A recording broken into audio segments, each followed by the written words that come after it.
Up to this special meeting. We're going to start with the call to order and notice.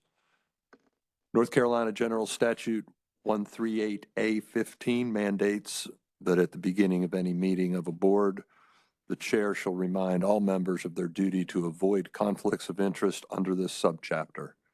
The chair also shall inquire as to whether there is any known conflict of interest with respect to any matters coming before the board at this time.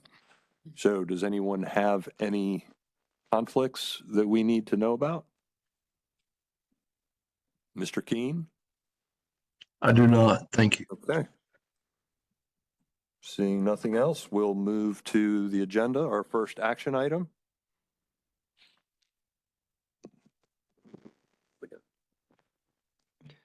Mr. Chair, Mike Montebello with our MPDS program will be presenting the amendments to 15A, NCAC 02T 014 and 0118. This is related to legislation that passed this past session, and we are basically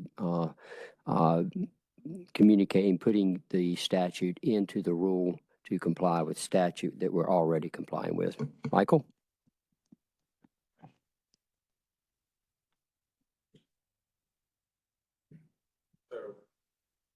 Presentation here is related to three separate session laws, 2023-55, 134, and 137, section 18. And it relates to modification of 15 NCAC 02T 0114 and 15 NCAC 02T 0118. One is the modification of the wastewater design flow rate, and the other is demonstration for wastewater treatment plant capacity.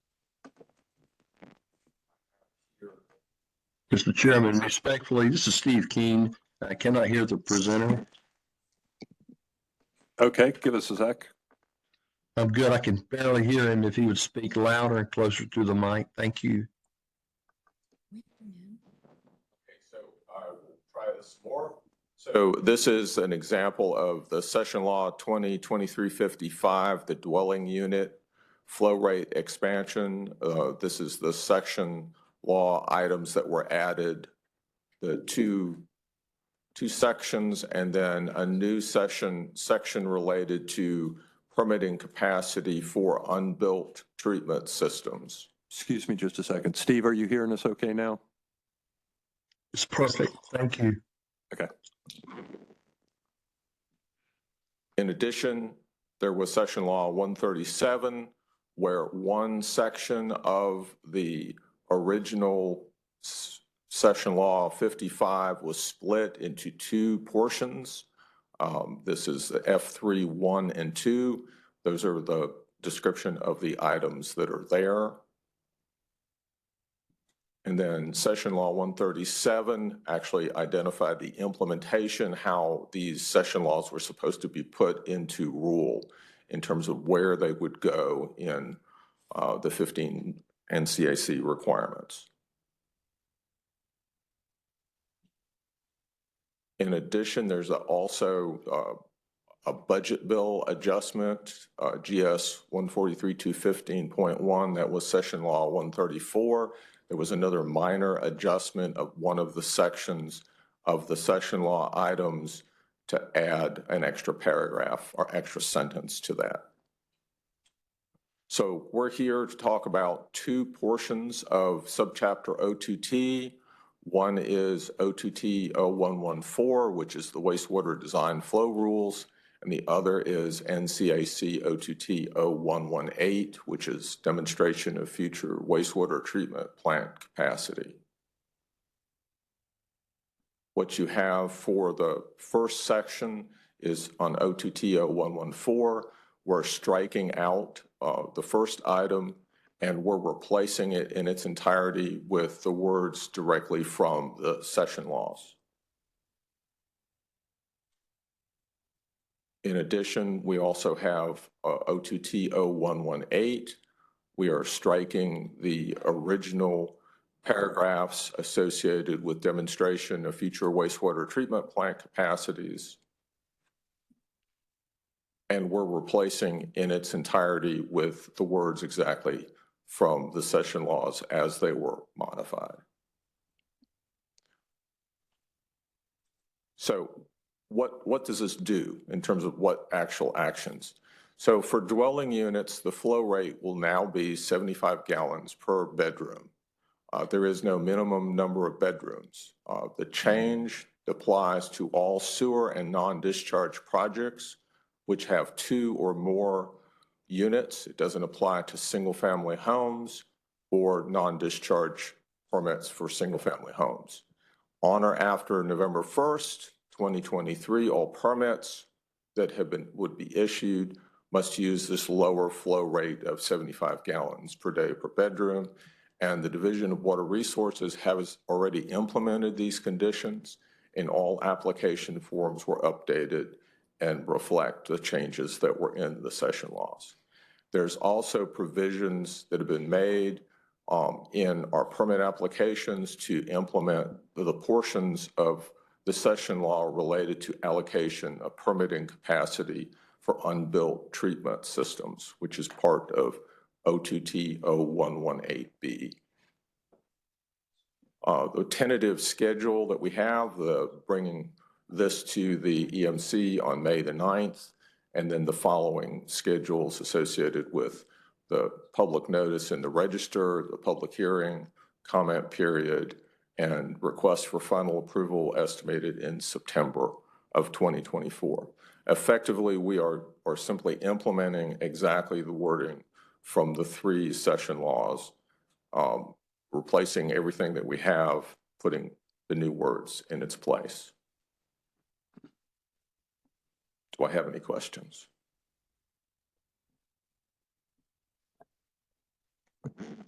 Commissioner Keen, any questions? Not at this time. Okay, this is an action item. So we would need a motion. Take this forward. I would like to ask a question. Oh, I'm sorry. Thank you. I'm sorry. I was slow to raise my hand. I was just curious, what is the history behind these changes? What led to this happening? Was there something that just wasn't working for the public or the local governments? We had some requests from external parties to look at the flow rates that we had in the rule currently at 120 gallons per bedroom, which is what would be, I would say, an old rule. There was discussion about how new modern fixture units and new systems and requirements for high efficiency things that go in a house would allow water use to be lower than what it would be. And there was a lot of discussion about what number that might come out to be, and we ended up agreeing with a suggested number of 75 gallons per bedroom, and that's what was included in the session law. I have prior experience from South Carolina, and I would say that it's on the low side a little, but it's not an unreasonable value for new fixtures. This is for new construction. This isn't for old construction. Thank you. This is Steve King. I would like to mention too that you moved from the 60 gallons per day back up to 75. So it's my understanding you took the 60 out, correct?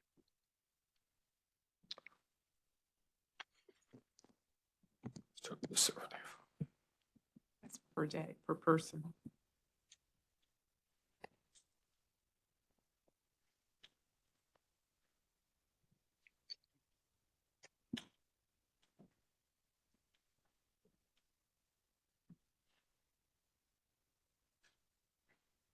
Oh, that's 60 gallons per person that is correct.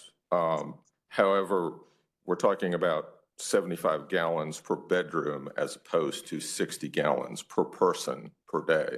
So the number would be lower. And there's also not a requirement for a minimum of 2 bedrooms. The previous rule had a required minimum 2 bedrooms. So if there's a 1-bedroom unit, it would be 75 gallons. If there's a 2-bedroom unit, it would be 150. Gotcha. Thank you. And there's also existing provision in the rule to be lower than this if we do review that information. So this doesn't preclude us from going below 75 gallons per day if the documentation is there. That's always been included in the existing rule, and that still will stay there. Commissioner Baumgartner? Yeah, just one curiosity question. A lot of these rules got shifted over to health to do the permitting, what I remember. How much, so these particular rules reside in DEQ, but the permitting actually goes over to Health and Human Services, if I remember correctly? That's the septic rules aren't being adjusted as far as, this is for like fast track permits, all the sewer line permits that would be GWR's responsibility for permitting. Gotcha. Just curiosity. Any further questions? Mr. Chairman, I'm ready to make a motion to approve the request for approval to proceed to the EMC with the proposed amendment to 15A NCAC 02T 0114 and 15A NCAC 02T 0118 pursuant to SL 2023-55, SL 2023-134, and SL 2023-137. We have a motion to move this forward to the full commission. Do we have a second? Commissioner Keen, second. Because Commissioner Keen, second. Thank you, Commissioner Keen. Because Commissioner Keen is tuned in remotely, we will do a roll call vote, starting with Mr. Baumgartner, Aye. Commissioner Deerhake, Yes.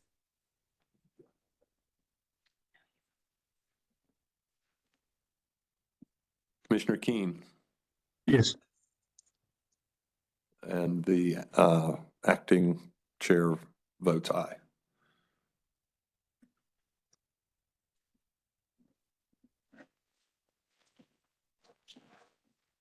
Thank you.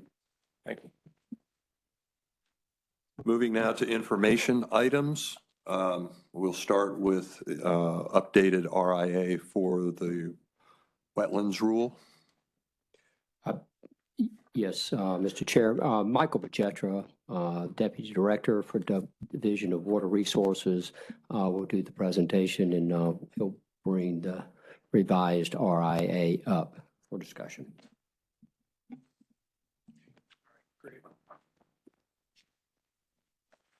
Thank you. Good afternoon, Vice Chair Ellison and Commissioners.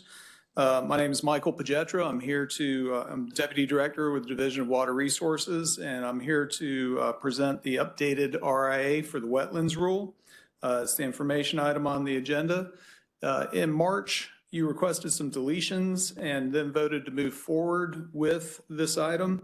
I'll present the edits and the recommendation to submit back to OSBM so that we could provide a rule package with OSBM approval back to you in our May meeting.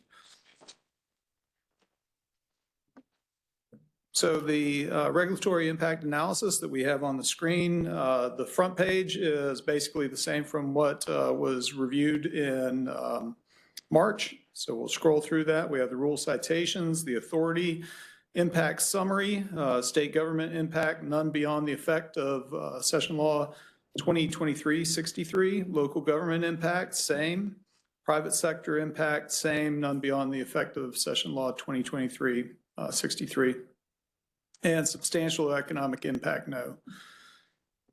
Going to the proposed rulemaking schedule, the schedule itself has not changed either. Go to the purpose and summary of rule amendments. 15A NCAC 2B Rule 202 is proposed for amendment to revise the definition of wetlands. Wetlands are defined in 2B 202-64.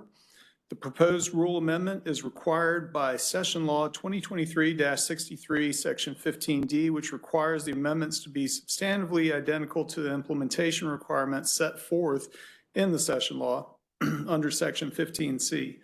The definition revision eliminates the state's authority to protect wetlands that are not waters of the U.S. as determined by 33 CFR 328.3 and 40 CFR 230.3, and eliminates any requirements to obtain approvals for impacts to non-jurisdictional wetlands, including isolated wetlands such as wetland basins and bogs as recognized in NCAC 2B 1300 per Session Law 2015-286, Section 4.18. Session Law 2023-63 is attached as Appendix 1. For the baseline, the Session Law directly implemented the revision of the definition of wetlands when it became effective. It required that the definition in 15A NCAC 2B 202 be amended to be substantively identical to the implementation requirements. And it also stated that the implementation requirements in the Session Law would remain effective until permanent rules are adopted to include the changes. The division has been operating in accordance with the Session Law requirements since it became effective on June 27, 2023. Therefore, the implementation of the Session Law is the baseline for the proposed amendments. The parties potentially affected, the regulated community, local government, state government. The revised definition of wetlands and the rule proposed for amendment is applicable to all wetlands in North Carolina. Any effects of the changes are effects imposed by the Session Law and are not caused by the proposed rule amendments directly. The impact analysis for the proposed amendments, impact of the proposed amendments because the amendments were required by the Session Law. The Session Law implemented those changes directly, and the changes implemented by the Session Law do not expire until the proposed amendments become effective. Therefore, no impacts, costs, or benefits to local governments, state governments, or the regulated community are expected from the proposed amendments beyond the effects of Session Law 2023-63. Based on the above, the proposed amendments do not cause impacts to state or local governments and do not cause a substantial economic impact. So that is the revision to the RIA. And at this time, we would be requesting that we move forward to submit this to OSBM so that we can bring it back to the EMC in May.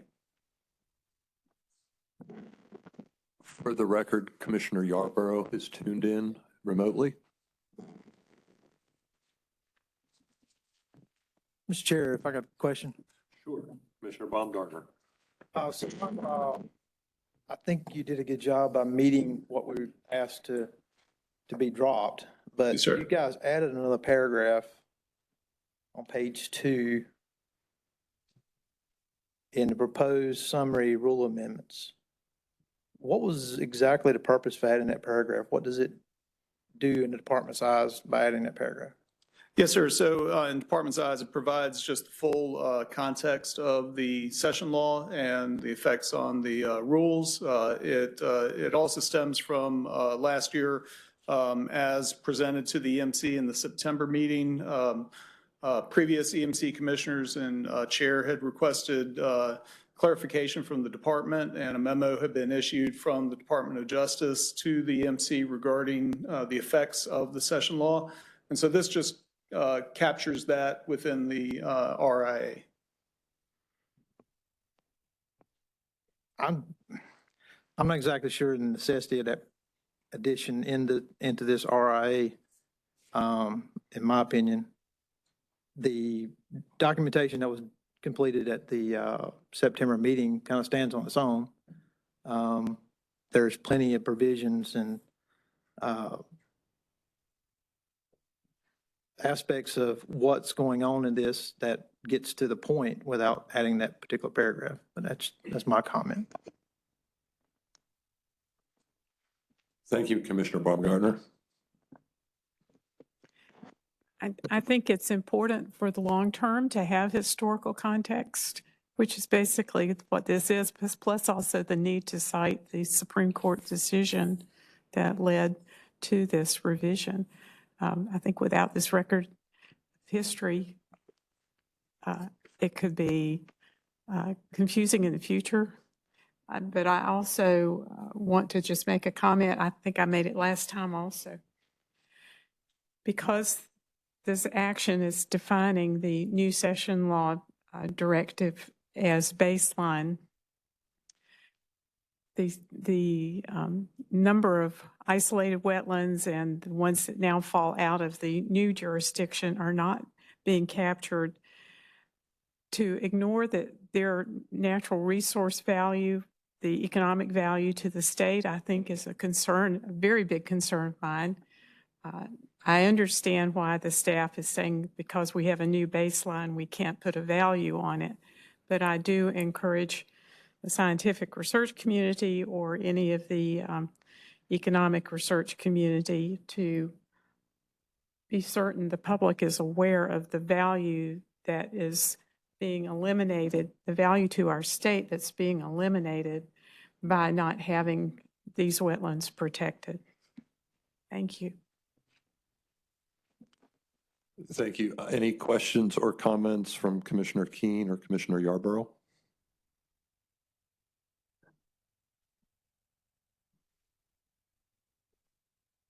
No? I do not at this time. Not at this time, thank you. Kind of supplementing Commissioner Baumgartner's comments that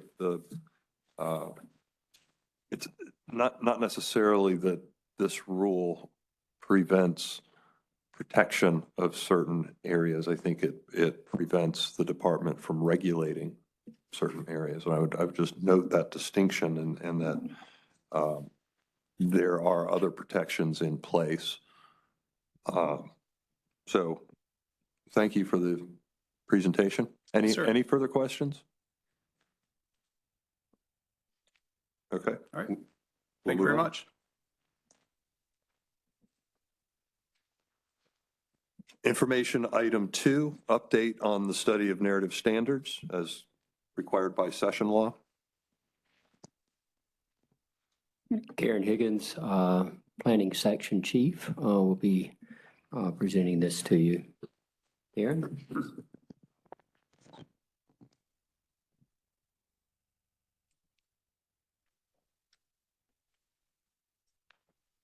All right, good afternoon.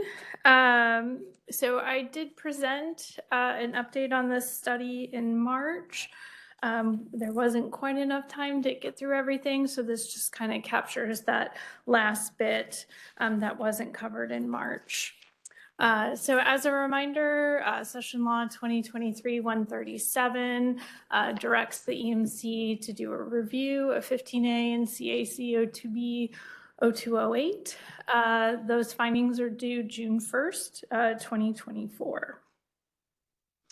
Attachment A to the agenda has a draft report. This is an outline.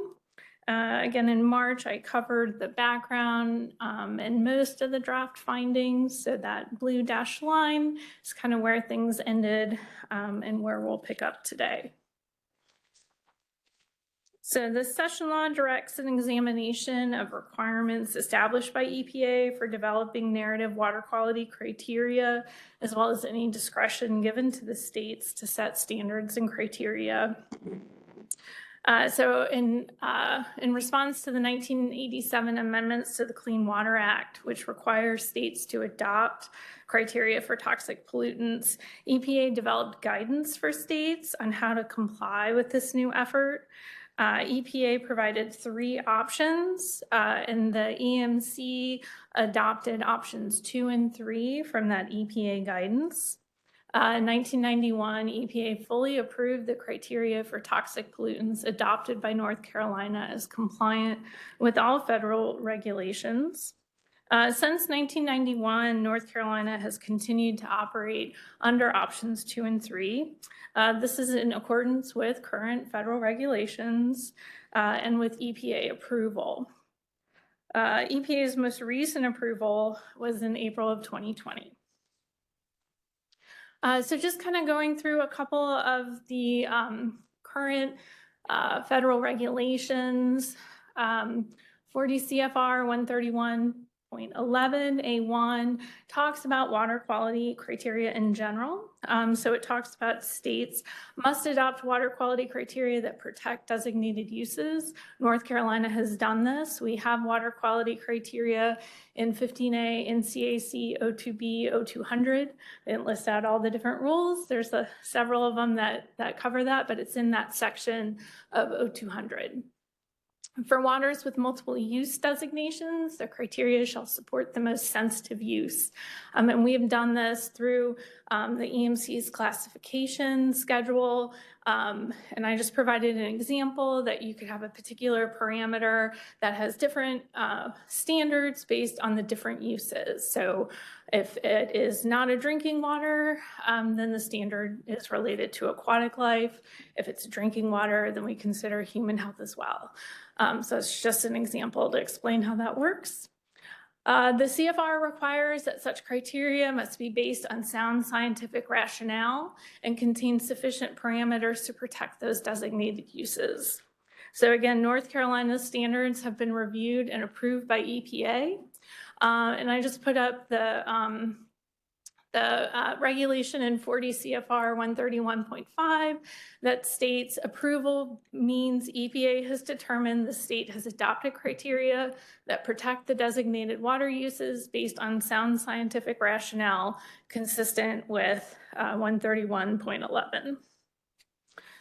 The second paragraph in 131.11a talks about toxic pollutants.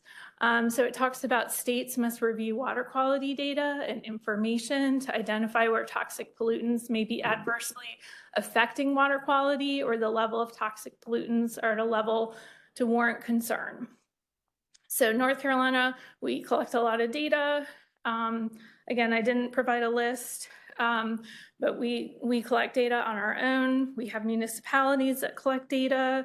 The UCMR, as required by EPA, will obligate data to be collected by systems throughout the state, and we evaluate all of that type of information. The second row talks about states must adopt criteria for such toxic pollutants sufficient to protect the designated use. So this is kind of the hook, the regulatory requirement that we regulate toxic pollutants sufficient to protect designated uses. Again, North Carolina has done this through a combination of numeric criteria and a narrative criteria with a translator.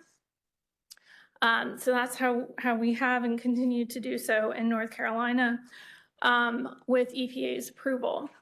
The third row just talks about if a state adopts the narrative criteria, it must provide the method by which that's done. And again, that's in 2B0208. So the final piece in the session law talks about any recommendations for legislative action.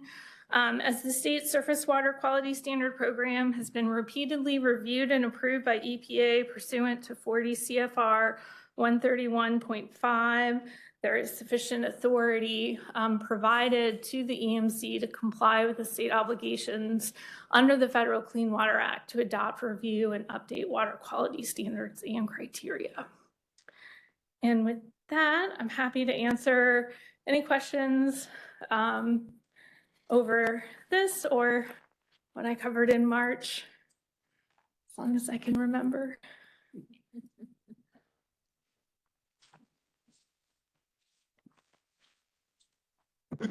Any questions? I've got a couple, Mr. Chairman, Commissioner if I can Baumgartner. get my thoughts together on. So this narrative, numeric, honestly, is something new to me in my world, so I'm trying to wrap my hands around it.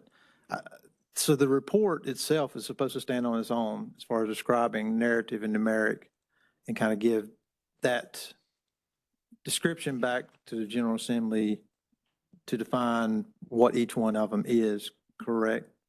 And one thing that I could not really get from the report is those differences. There is a discussion of 1, 2, 3 options. But one thing in the report that I couldn't find, and even in the 028 rule, if you look, it's the first paragraph talks about the narrative, numeric and narrative together, you do these things. So what's the difference, the different processes? And I think that's probably needs to be described in the report. What's the different processes of going through to establish the narrative versus the numeric? As I understand it, the narrative is something the department establishes based on its need because there is an emergency or a situation in which a narrative needs to be established.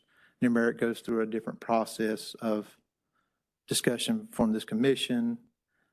Am I correct? Is that a good assessment? So I guess what I would offer is the numeric criteria and the narrative criteria are connected in North Carolina. So when Chris Pentaloro has presented the triennial review and he talks about updating the calculation and he provides some of the parameters that are codified in 2B 0208, as well as some of the other rules, 212, 211, all those rules.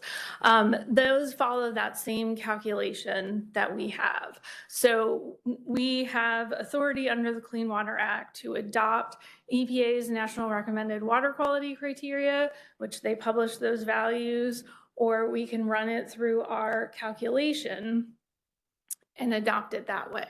So whether it is a numeric criteria that's codified in the rule or a narrative criteria, it follows the same process. The calculation has been codified in rule. That's what we use, and that process has been approved by EPA.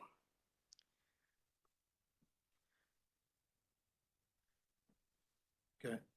Okay, this is Steve King question. Were we waiting for a report April 15th or 16th from EPA? Commissioner Keen, you were cutting out. Can you say that again? We are waiting a report from EPA sometime around April 15th or 16th. My understanding that we were waiting for something in reference to this. What was that?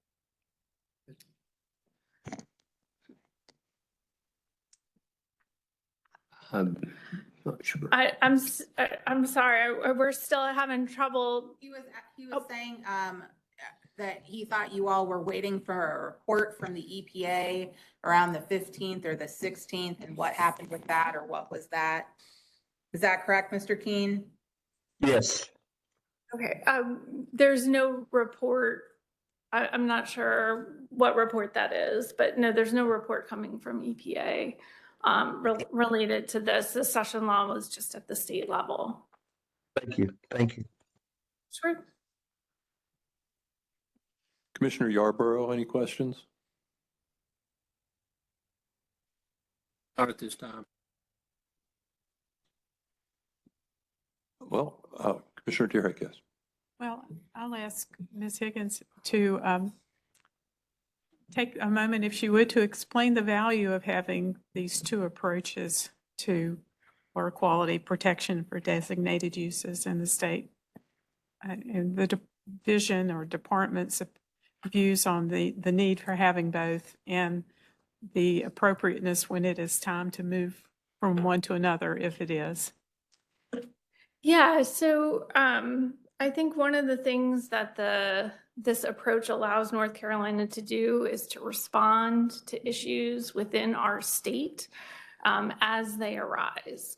And it allows us to review scientific data and establish a criteria if needed for a particular permit, so that permit process can move forward. If we did not have a narrative translator, then when that situation comes up, we would have to do what we normally do and then initiate rulemaking with the EMC, go through that whole process as well as EPA approval. So you're looking at 2 to 3 years, depending on how it all goes, before we would even get to permit development for a new facility or an expanding facility that has a new contaminant of concern. So I think it allows North Carolina to be a little more effective at responding to new needs and new potential discharges within the state so that we're not holding up projects. And I don't know if you want to add anything. Okay. Let me get a quick clarification. So you're saying that the department can apply the narrative standard and the translator without to set numerical criteria basically without going through the EMC. Is that what you're saying as a benefit? I'm saying it's a benefit to allow us to get to a permit limit, get to an effluent limit for us to set a calculation that could be used in the permitting process. Okay, thank you. Commissioner Deerheck. I was just also going to ask you to expand on the distinction between an in-stream standard and the effluent limit that is calculated from that, because there is quite a difference. There is. And the implementation. Sure. So, so the water quality standard is what is needed within the water body to protect all the designated uses that have been established. We use that along with a lot of other information and dilution, looking at what the effluent is to set an effluent limit so that when that effluent interacts with the water, the surface water, it is meeting those water quality criteria. So the standard is different than the effluent limit. And to get into it beyond that, I'm going to have to look at other folks that do the permitting side for MPDS to get into that. Maybe Mr. Montebello or I think he had another meeting. Mike. Or Oh, you were there. Assistant Secretary Mazemore. You moved chairs.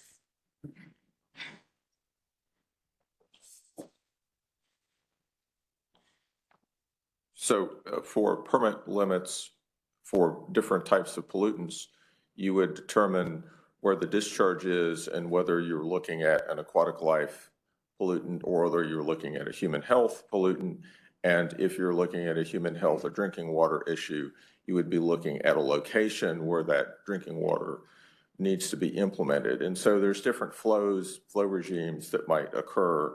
And so you might have an in-stream standard that you have to apply at the discharge point.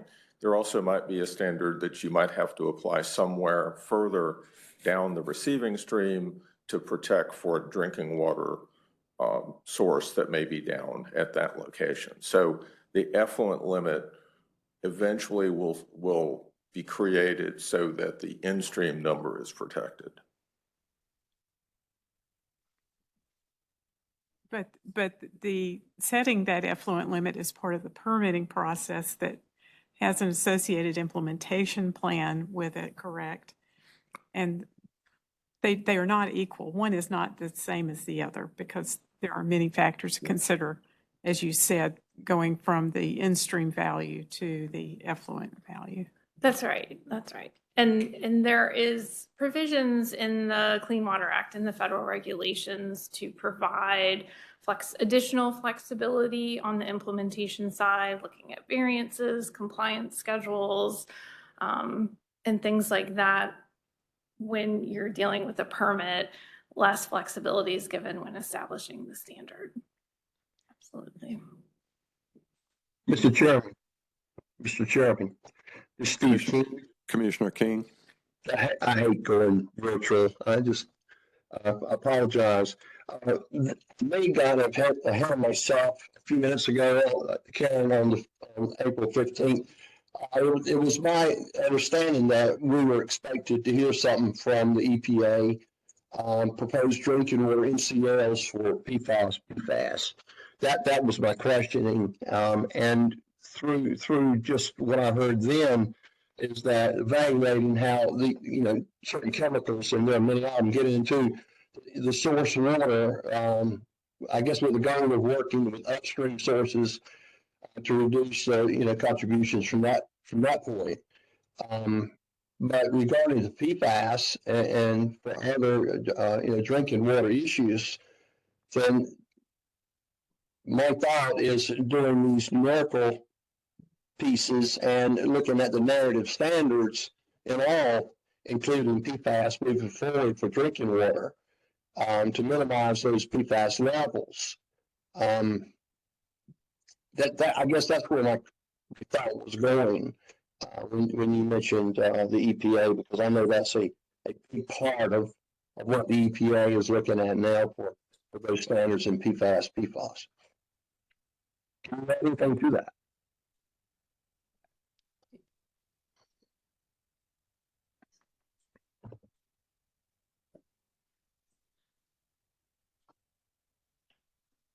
Commissioner Keen, this is Sushma Mace-Moore, Assistant Secretary for Environment. I heard, I think, most of your question, but please correct me if I got it wrong.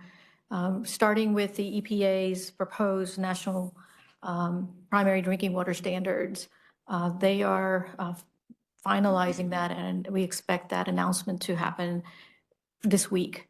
And basically what we're hearing is EPA will set MCLs, maximum contamination levels, for 6 PFAS compounds. Each one of those 6 will have individual MCLs. That means drinking water systems as defined in the Safe Clean Water Act, Safe Drinking Water Act. Those sources will have to comply with these MCLs. I think the period is 5 years from the effective date of the rule. Those 5 MCLs will also be accompanied by a hazard index, which is a mixture of hazard index of greater than 1 would require treatment or cleanup or other means. So that announcement will then set the pace for drinking water systems. As we've said in the beginning, the drinking water regulations are primarily managed by EPA. We as a state are the enabling agency that does inspections and assists the utilities. It's really a federally run program in North Carolina. Secondarily, we are talking, in this case, it's about surface water discharges. So in some cases, as Michael Montebello and Karen described, we have situations in which dischargers release wastewater that has the potential to affect the water use of water bodies. So whatever the intended use of those waters are, whether it's for drinking water purposes, recreational purposes, they all have established protection of those waters through the Clean Water Act that Karen just described. So all of today's presentations are the state responsibility for setting the standards for those discharges that have the potential to affect those water uses. So in this case, if we have a discharge point or dischargers that are releasing that wastewater into a water body that eventually is affecting a drinking water system that is under the Safe Drinking Water Act, then what Karen described can be used to protect those water supplies through those translation mechanism under 0208. And so our surface water regulations are complementary to the drinking water regulations. We can't have one without the other unless there are no influences from upstream dischargers. So I hope this is helpful and happy to, elaborate. Very helpful. Thank you. Further questions from the committee? Mr. Baumgartner? Just one question, so I understand. So we're here today just to get information from the report, and that's it. I mean, do you guys want some comments back on the report today, or is this something presented later, or, I mean, I'm trying to understand the purpose of. Yeah, absolutely. I everything think the today. comments are needed from the committee because it is the EMC that's reporting. So we definitely need input from the Water Quality Committee. That's the intent today. Because there are several places that it says the EMC concluded, and I'm not sure, maybe it was concluded back before I was here or whatever. But No, it states that, but this is to present to y'all a draft report, and then we're looking and seeking the input from the EMC. Okay, so a couple questions on that note. One, the differentiation between narrative and numeric, I think, is something that needs to be further discussed in the report, because coming from the background I have, I had to dive into it a lot. And I feel like us as commissioners, I would rather for us to get information from staff to make these determinations before meetings and then having to dig and dig and find some of that stuff. So I think this report going to the General Assembly needs to be very upfront of, this is the process that we currently have. And I'm not discounting the values. I think there is value in numeric and the narrative as well. Question I have in your research, have other states used a standard that for possible carcinogens in the future? Did he use a standard for possible carcinogens versus known carcinogens? Is there a different standard for each, since some of these contaminants are possibles and not really established yet? Yeah, so EPA establishes 5 different categories of carcinogens. And I forget if they say 1 through 5 or A through E, but the first 3 are typically by EPA considered carcinogens, probable, possible. And those are all treated very similarly. So the National Recommended Water Quality Criteria that EPA does under their Clean Water Act authority treats them the same. And that's like to the -4, to the -6. There's a variation between that, correct? There is, although EPA, when they established National Recommended Water Quality Criteria, used 10 to the -6. And so part of that is that you have to, again, protect for the most sensitive use. So if you protect for the general population at 10 to the -6, then you're providing for if people eat more fish, or is a lot of the situations, then you are still protecting those more sensitive uses at a lower than 10 to the -6. So that 10 to the -6 is used for the general population. But yes, EPA considers all 3 of those categories to be carcinogens and calculate recommended criteria based on the same. Okay. Where's the discussion of the translator in the document? That was another question I had. Because maybe I didn't pick up on it, but that's something maybe that can be expanded on in the document. So. Okay. You mean North Carolina's translator? Yes. Okay. There's also a discussion about, or there's a comment about use attainability analysis. And I saw the footnote, but the footnote went down a pretty serious rabbit hole of statutes and other things that you may want to describe what use attainability analysis is. Okay. And also there's a lot of DMC concluded, and we would love to have the discussion before we conclude on anything, I guess is my point. Yeah, so in the past, when there have been reports, we present a draft and you all vote on it, and that's when you would make that conclusion. So this is a draft for consideration, and so it's a draft conclusion for your consideration.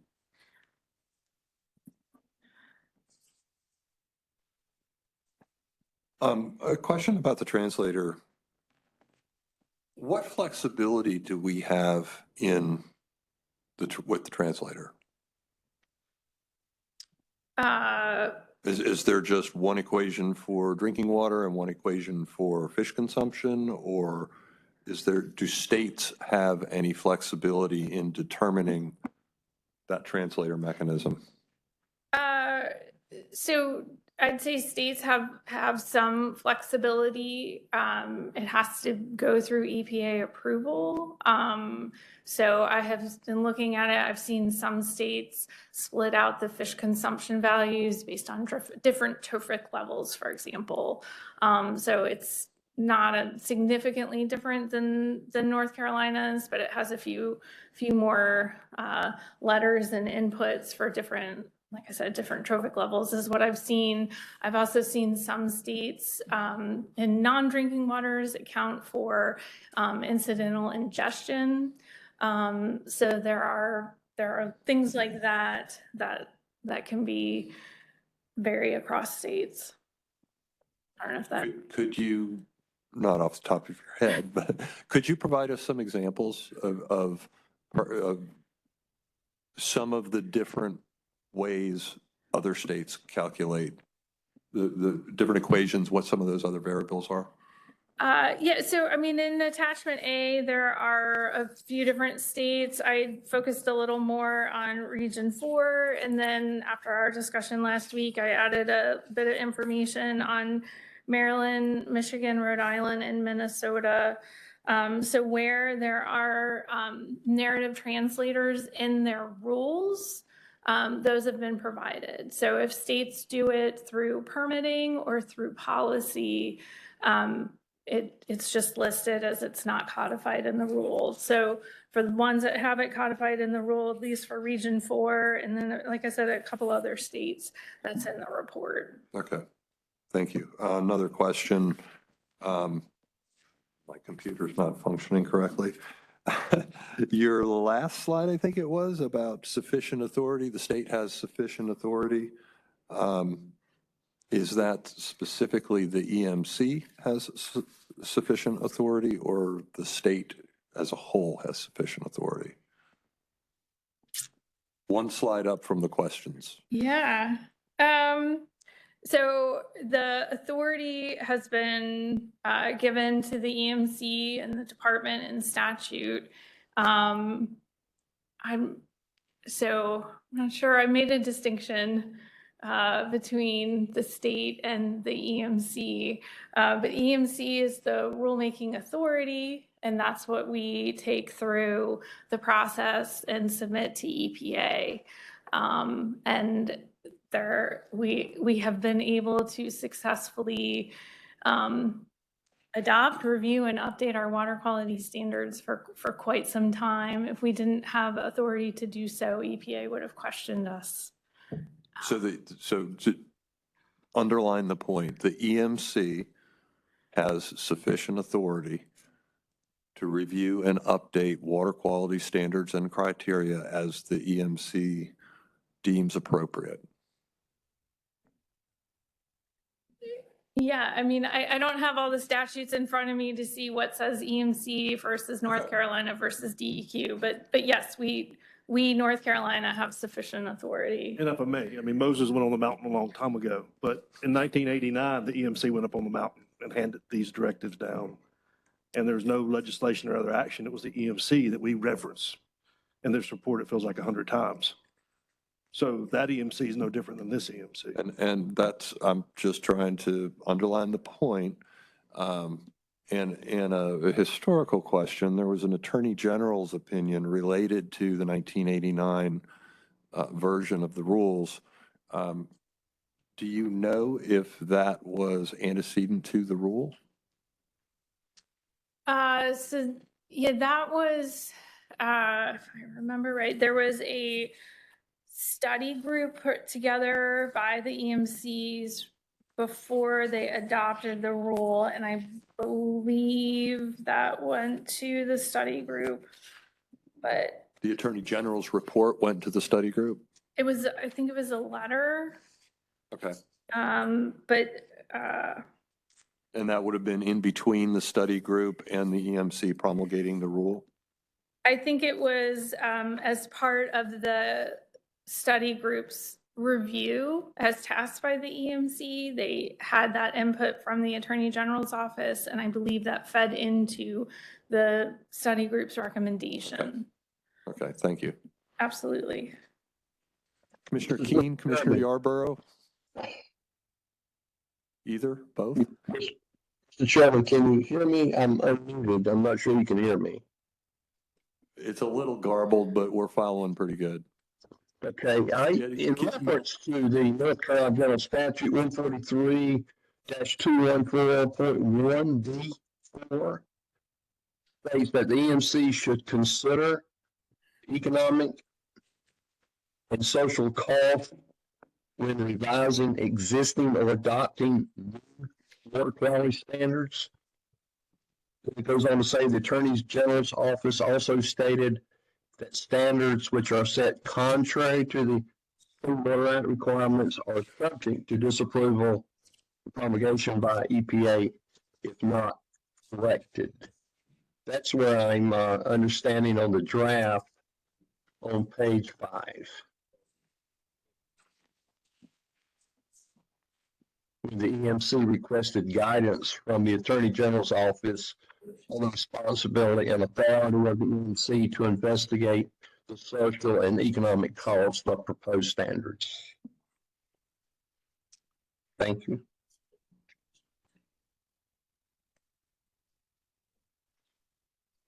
So if I'm understanding you correctly, Commissioner Keene, and was a little garbled, but there appears to be a discrepancy where EPA says we're not allowed to consider costs. And yet in North Carolina, is it rule or statute where we need to consider costs? It's a North Carolina General Statute 3-214. 1D is in Delta. It said the EMC should consider the economic and social costs. Right. Revising existing or adopting new water quality standards. Mr. Chairman, the way the report's read, is written, it says that the Clean Water Act didn't consider it, as in there was no authority granted or not granted, the way I understood the way it was written, and that the statute actually gives the EMC directive and authority to examine cost and social impact. That's the way I understood it. Is that correct? So based on, so there was reference to the Attorney General's office letter. So what that talked about is that the EMC should consider what the social and economic costs are, but the statute does not require the EMC to consider the social and economic costs when setting the value for a standard. So that authority comes from the Clean Water Act. The Clean Water Act requires that it be based on science. And it is not like the Safe Drinking Water Act. There's no provision or authority for considering technological or economic impact. That is handled on the implementation side through permitting, variances, compliance schedules, and sorry, I think that I lost my train of thought at the end there. Yeah, I think we can get clarification for that for you. The Clean Water Act says it's got to be based on sound science and leaves the states to go beyond the sound science. We can adopt something stricter than what EPA recommends, right? We just can't do something that's not of sound science or get thrown out. Where the Clean Water Act is silent is how do you do that? And so clearly what EPA has done more anecdotally, I guess, is let the states and the tribes come up with these values.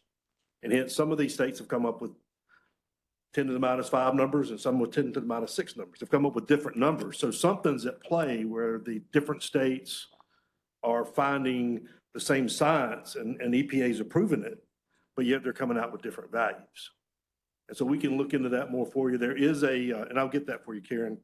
I know you've got a tie to Missouri like I do, but in looking through some of this stuff, Missouri has had a case on standards where District 9 court upheld that costs could be considered as long as the science were valid. So there is a federal rule in this matter already that's a 2021 or 2022 ruling specifically, but generally the Clean Water Act is neutral on it, but it does let the states do it. And the states do it with different numbers and the EPA does approve different numbers. I guess that was my point is, Yes. is the Clean Water Act was solid for the most part. It's got to be scientifically sound. Correct, it's scientifically sound, but Clear as about far that. as economic impact, it didn't prohibit Right. consideration. I think that's right.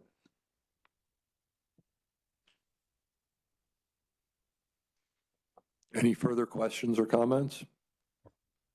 Well, scientifically sound goes, this is Commissioner Steve King. The concentrations for carcinogens, those concentrations, fish food consumption only. And here's a BAL piece that is sort of cloudy. So when I look at that and I go up to the draft where the EMC concluded that the adopted science, the specific numeric criteria for toxic pollutants and the narrative standard and translator mechanism that describes in detail the procedures used to calculate appropriate delivered water quality criteria for other toxic pollutants are scientifically sound.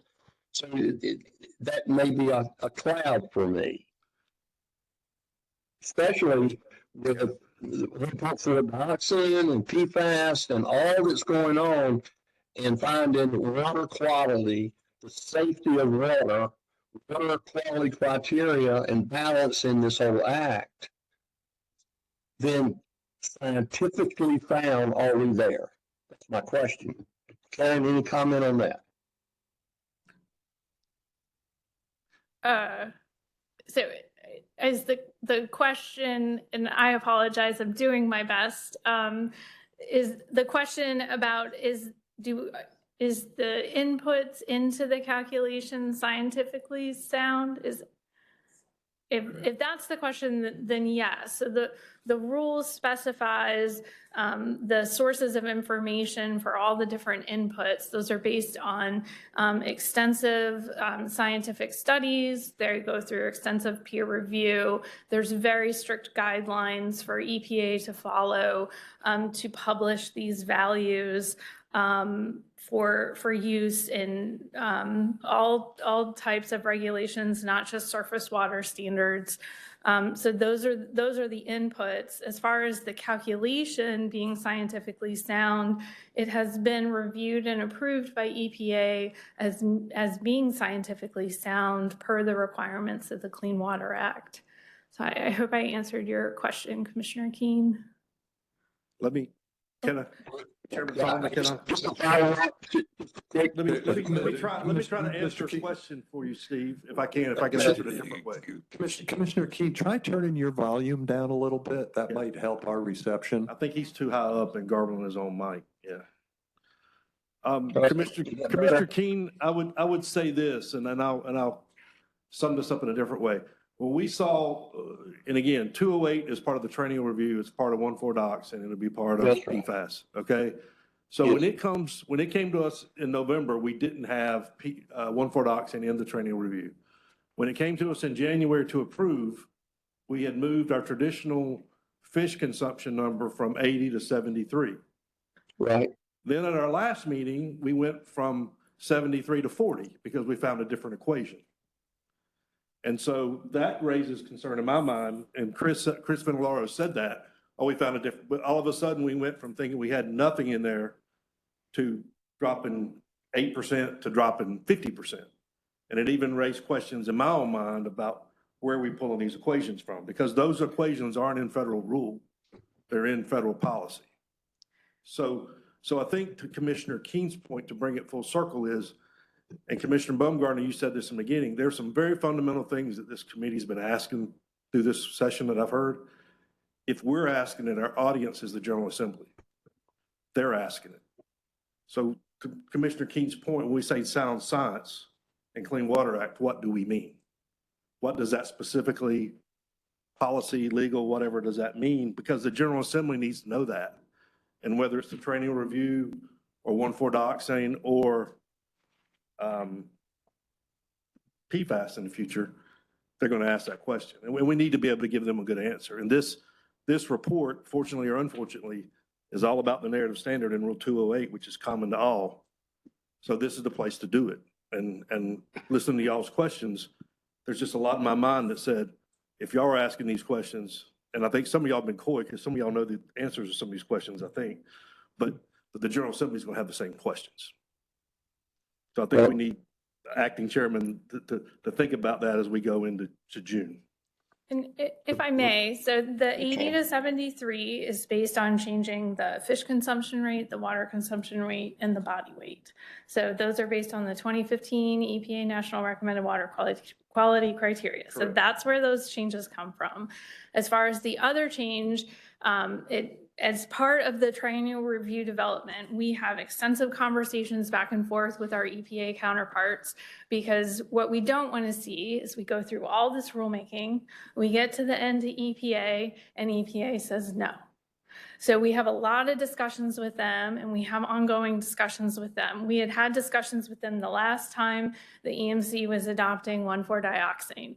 In between that time, there was a study published. When we went back and added it in, we didn't, it just didn't pop up on our radar. EPA brought it to our radar and said, this study was recently published.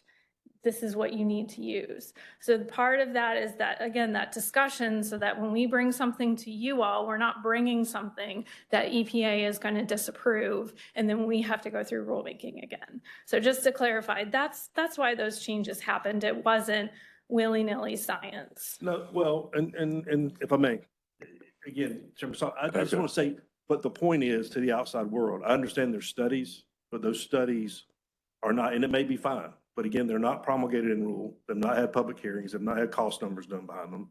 And when it appears like we're reducing the number by 50% in the course of, 2 months on our own, that perception bleeds out to the regulated community to say, is this science? What is this translator about? Because we just changed it by 50% for fish consumption. And before it was 80, now we've dropped it, don't worry, but now it's 40. So I just say this in the context, not to be negatively critical to anything y'all presented. We've just got to understand that the General Assembly is going to reflect some of these same questions, and that's the intent of this report, I think, is to answer some of these questions. And I would also add that we've mentioned this before. One of the studies that you cited going back to November, the science was questionable, to be charitable, and would be challenging for your typical legislator to read that study and say, well, how did you go from that study to such a restrictive standard? So there's a difference, there can be a difference of opinion in what the EPA considers sound science and what others might consider sound science. I would ask you, did you forward us this more recent study that you're talking about? So I don't know if that was in the triennial review package. I can ask staff. I don't remember. Just send it to, I'll send it to everybody on the committee. That would be helpful. Thank you. Yep. Commissioner Baumgartner, I'm sorry, Commissioner Deerhake. Thank you. I appreciate the comment about being as clear as possible to the legislature about the process and about the meaning of the terminology and about how we've come to this point. I will point out that I believe you said it was 2015. We have not addressed some of these recommended health-based levels for almost 10 years now. We are long overdue for doing that. These are no last-minute studies that have emerged. We have found them. We've taken a lot of time to evaluate them, but we've also had a lot of other activity on this commission that has just now brought this to us, prevented us from addressing it earlier. So I wanted to be clear about that. We are not shopping around for peer-reviewed studies that suit our needs. These are recommended by a federal government agency that has many more resources and capabilities to facilitate, interpret, and address peer-reviewed research than this state, any one single state has. So it's important to understand that. And I would like to know what study you're talking about that is being questioned for scientific soundness. If you could please tell us which one that is. It was attached to one of the, I believe it was the November attachments. It was the one with all the rats that were forced to breathe pure 1,4-dioxane. If you would give us the citation, please, I would appreciate that. I'd like to read it and see what is being questionable about that. And I apologize to the committee. I didn't try to get us on the 1,4-dioxane or PFAS.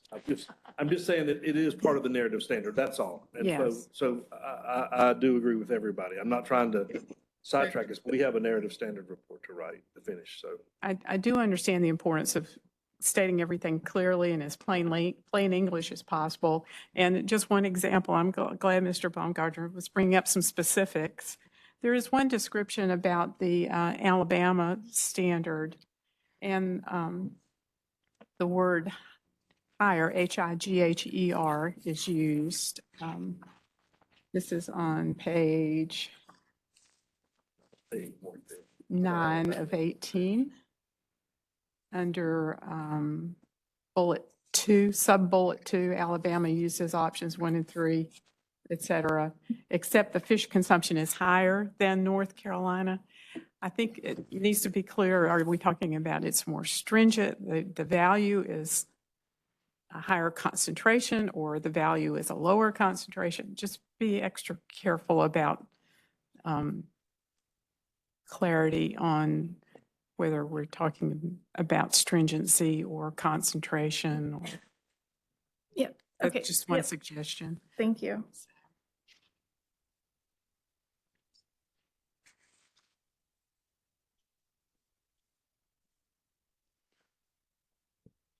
Any other comments? I have one last one, Mr. Chairman. Am I garbled?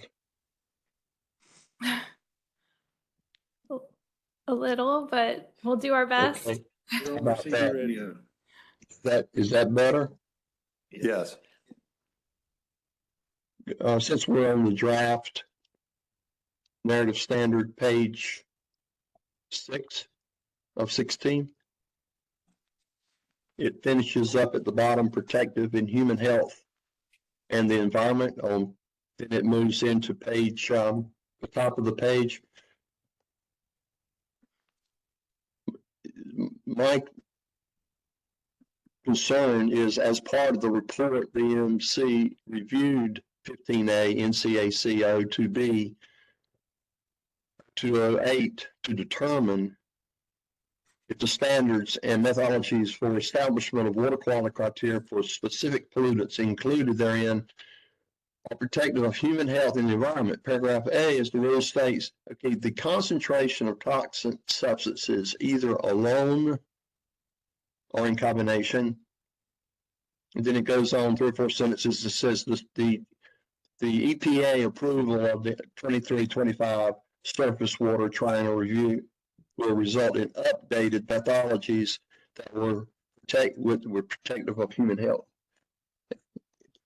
To me, Mr. Chairman, that sort of summarizes my questioning throughout the process today, was that a toxic substance does exist alone, and thereby it was taken off the agenda as an action item in January.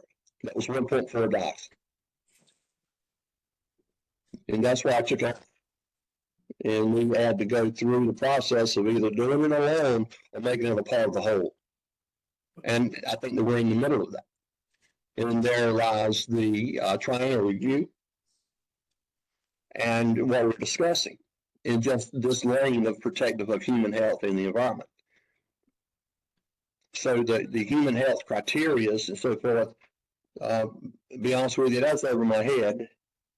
But the concern that we have a human health and the environmental piece with some of these toxins alone that we're discussing, there's a concern element there for me and a narrative that we present to the General Assembly. So it becomes simple-minded for everyone there, that everyone can understand it and be allowed to explain it to their constituents. Municipalities and county governments. I think that's where I am. So that's all I have to say. It's just a comment.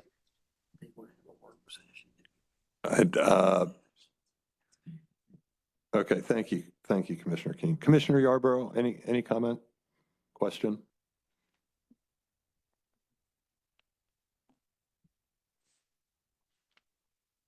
Okay, thank you, Ms. Higgins. Sure. Mr. Chair, might I, obviously, there's some work to be done on this document, and staff is more than willing to sit down with members of the committee and continue to work on this, and I think it's probably necessary to make sure that we have a session so that we can get what the edits and proposed amendments you suggested today, but also discuss further about how we want the outcome of the report so that we can be prepared, or as prepared as we can, when we move forward to the committee for discussion and approval. Thank you. And I think where we are now, we have some limited number of questions and comments, I think, at this point. And what I think would be, and we are running mighty tight on time. Right. So I would like the committee to get you those questions and comments, and hopefully you can turn them around rapidly. Yes. And where we'll see where we'll see where we stand. I'm thinking we need to get you those this week, and you need to get us something middle of next week, if that's possible. Sure. We'll do our best. We'll get you with the comments, what we can gather here, any additional comments that are submitted, and try to get you a version back next week. Very good. Any other questions or comments on the narrative standard? Yes, ma'am. For those members who are not able to attend today, I think it's very important that they get your message so that they have an opportunity to comment too. I was going to chat with Chair Keen, but I think the best thing to do is an email to all members of the committee, consolidate those, and I don't know if we'll do a Google Doc or something fancy, but I think the issues are relatively limited in scope and number for right now, but certain things need clarification or a little bit more exposition, and a couple other detailed questions, examples and things like that. But I think it's going to be a pretty short list at this stage, but we will seek input from everybody on the committee.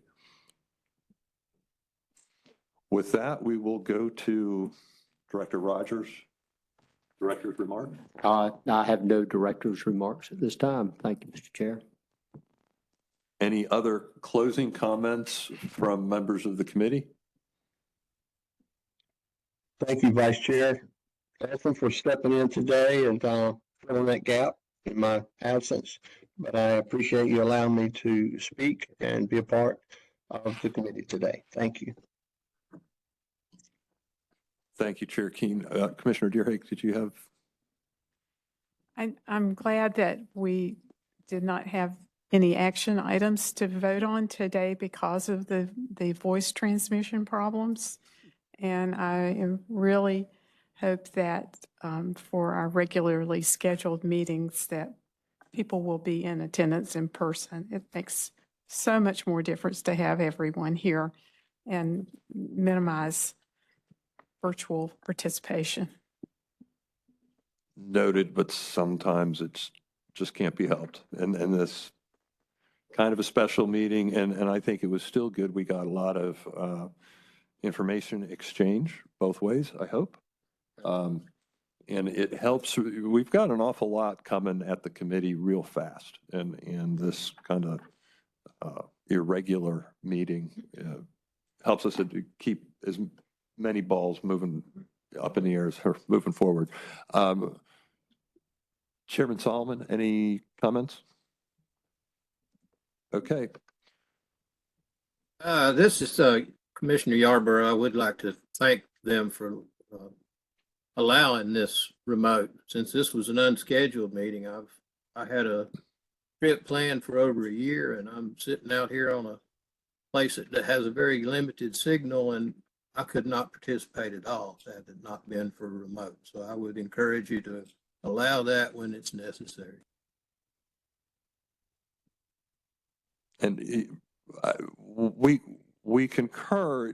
Generally, the scheduled meetings, we need to keep those in person. We'll try to keep the action items for the regularly scheduled meetings, but this interim meeting does help us advance a couple of issues, particularly the narrative standards and the wetlands. All right. Thank you, everybody.